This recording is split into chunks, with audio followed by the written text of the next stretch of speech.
I'm Quinny. Thank you so much for being here. Brad Ada, thank you for having me. And there's like so many really great Missoula folks here. And thank you. I'm just feeling really a lot of gratitude for you all to be here. Before you go to the next slide, I forgot. Ned and I have been in Missoula for the last 8 years or so, and really have spent a lot of time in the Bitterroot. And I think you all have probably spent time in the Bitterroot as well, and you get it. They're long approaches, and it takes a lot of time to really slowly build up your skill set for this specific, unique mountain range. And that's what we've been doing. And Ned and I have been eyeing this face for several years before we were able to ski it. Anytime that you drive to Lake Como or heading down to Darby, Ned would stop and always be taking pictures of this face to see if this was the year that there's going to be enough snow and enough coverage to do this. And finally, after probably 4 or 5 years of Ned taking photos of this, we made it happen. The really cool piece is that this was first skied in 2009 by 3 dudes named John, Brian, help me, Lehrman, Don Lang, and then Brian Story, who happens to be here. Yay! With his awesome wife Leah and super kid Sam. So go say hi to them. Yes, Sam. He's gonna blow us all away. I know, he's gonna be doing this by the time he's 15. Sorry, no, he's not. He's 21 at least. So 2009 was the first time that they skied it, and the line is kind of at this high cornice right here for the skier, and then you go down this face, and this is the crux, is this traverse through the cliff band, and then you're smooth sailing once you get through. Why doesn't the line to the right go? Slightly to the right. Looker's right? Looker's right, just to the right of the center, straight down, Whoop. and then over to your right, just that. Why doesn't that go? I don't know. I didn't try that one. Okay. Maybe you want to go check it out? See how it goes? I can't hike that far. Okay. The other time that this face has been skied was in 2014 by Blake Fatilla and Mickey Smith, and then it hadn't been, as far as we know, touched until 2023. About 9 years later. Don't quote me. I'm a social worker. I don't do that. So feel free to turn the slide. Okay, a little bit of details about this. If you've ever been back there, the approach is from Little Rock Creek Trailhead over by Como, and it's about a 9-mile approach. Ned and I have tried it twice in this month. The first time we could not even make it to the trailhead, so it was a long day. It's 2,000 feet, east facing, 55 degrees at the top, and as you can see, lots of cliffs. So what I really want to emphasize on this is that it was tricky to time the conditions. Not only do you need to have an epic snow year and have there be plenty of coverage, but you also need to be doing it in the spring. You need to make sure that there's a hard melt freeze, and then you got to have the right partners, and you got to have good visibility for this, right? So it's all of these magical pieces coming together to make this peak happen.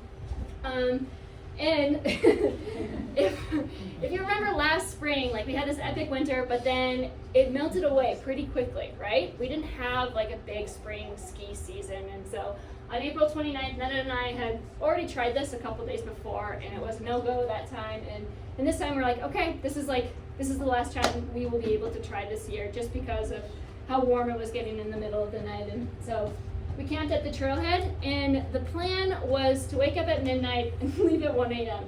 But if you know my husband, he cannot, for the life of me, wake up after the alarm. He's the guy who's gonna wake up before, and so he turns to me at 11:45 and is hey Quinn, I know the alarm hasn't gone off, but can we get up? And obviously, I can't say no to that. So here's Ned kind of on the approach.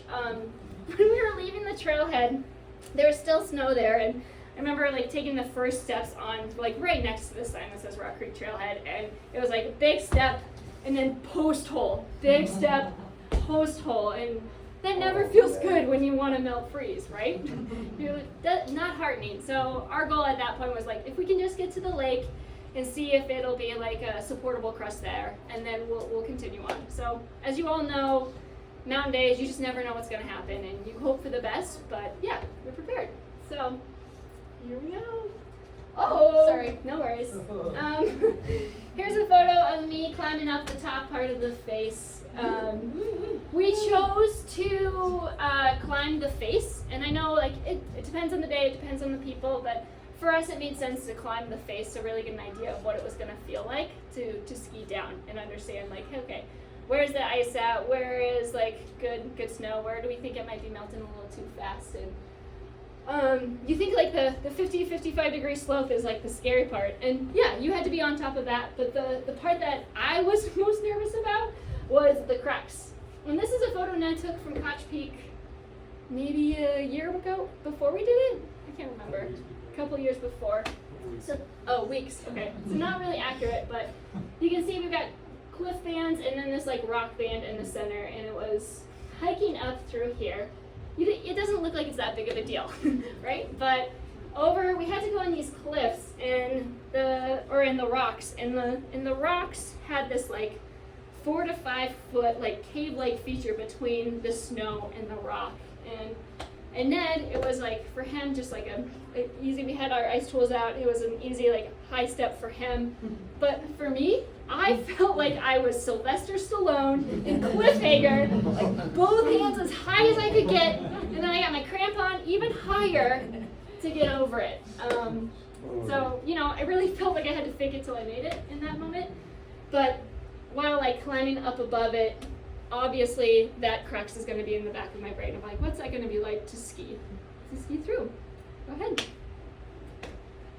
So we make it to the summit around like 8:30 a.m. or so, and I think we didn't go to like the true summit at this point. We were like just thinking about weather and like making sure that it would stay firm enough before it melted. So we only went to the skier summit, and Ned went first. Ned and I have been skiing together for at least 14 years now, and with that, you really get to know your partner's ski turns, and you get to know when they're like having type 1 fun, just not thinking about anything else and having a great time, and you get to know when they're like, oh, this is not good snow.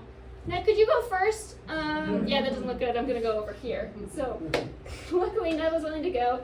First 100 feet, no problem. Ned was having a great time. He was like in control, making beautiful turns.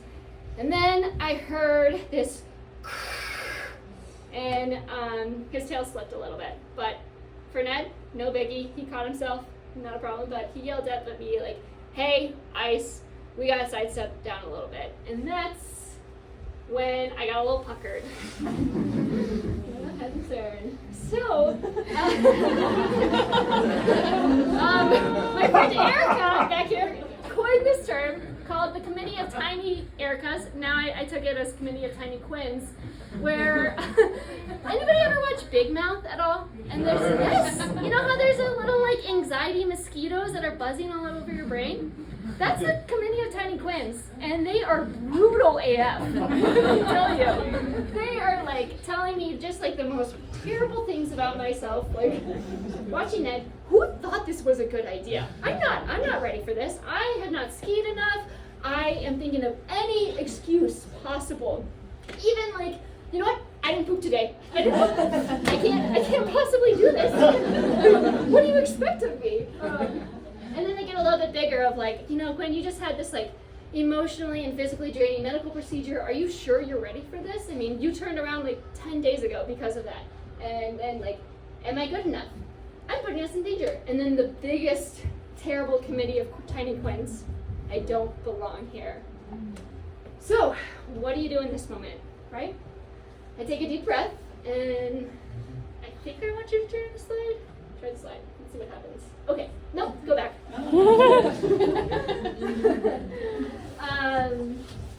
In this moment, I'm thinking like, okay, I've had this feeling before where I don't belong here. I don't belong in this kind of environment. I don't belong as like a woman with all these like very strong men who've seen this before. Like, who do I think I am to be here in this moment? And then I realized like I've had this feeling in my life before, and I bet you've all probably experienced this. And in the outdoors or in your own work. And for me, I've felt it deeply at my job, where I respond to 911 mental health crises.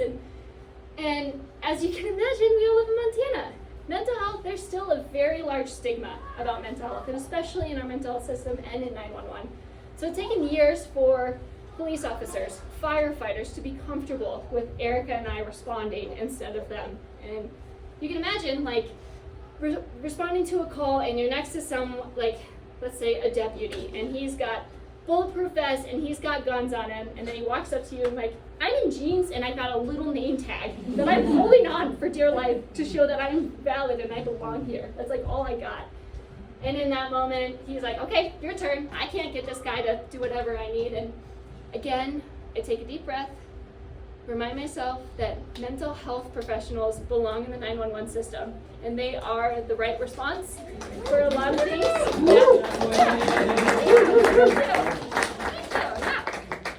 Call 911, request mobile support whenever you need it. But we're the right response. Sometimes you don't need a gun. Sometimes you don't need a firefighter in full regalia. You know, sometimes you just need me and my quirky personality. You know. So I remind myself of that moment of like, okay, I've had moments where I don't feel like I belong. And here I am standing on top of this peak. There's literally no one telling me I can't do this. It's just me up there. And so there's a lot of time where I'm like, oh crap, I am making this up. This is in my head right now. Like, I know that there's been a lot of internalization and things that have happened to me to make me feel that way. But in this moment, it's just me. So what do I gotta do to recognize that internal validation in that moment, to be like, hey, I'm here, I can do this. I reminded myself that I was privileged enough to grow up at Bridger Bowl, and I simply and purely love this type of skiing. Like, this is what makes me happy. I feel so comfortable and familiar in this terrain, and like, why can't I be up here if Ned can be up here, you know? I'm just as equally as good. And so a lot of that time of just reminding myself that, hey, I belong here. So you can go to the next slide. I take a couple of deep breaths, like I'm doing now, and I remind myself of, okay, have those pole plants perfect. You have every turn just as dialed. And what I really love about this type of steep skiing is that you have to be so present in the moment, and you can't think about anything else but then like how you're gonna take that pole plant and then whip your skis around and make sure that wherever you plant is gonna be solid and stable, and do that over and over and over again until you get through the ice. And at that point I was like kind of on cloud 9, just flowing, loving every turn, no problems. And then we get to this part where I can't just be Sylvester Stallone because I never saw him on skis, so I don't know what he's like. But so this is from a few weeks earlier, and this is from the day of. And you were kind of coming down through here, these rocks, and you can't really tell, but it's starting to have that little like softening ice, crusty look to it. So it's not great conditions, but we've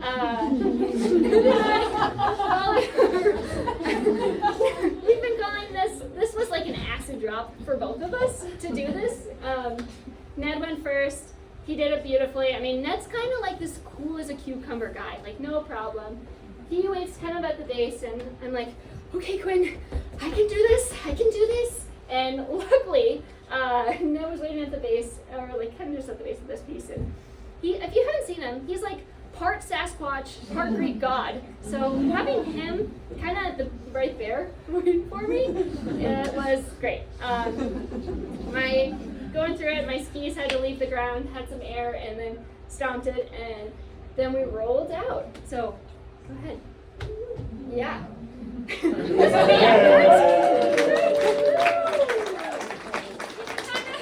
You can kind of see the like relief just kind of wash through me. Like, you know, you're just so tense that entire time, and you're so present that like, once you make it through, you're like, oh baby, I got this. Just mellow skiing, like. Who cares if I still have like 9 miles to get out? Who cares? It doesn't matter. So that was just like a beautiful, beautiful lucky day. But as cool as that was, and I do feel like that was a really badass day for me, and for Ned, I think I can say that for you. What I want to end on is that not every day I ski that. and not every day I'm like awesome at my job.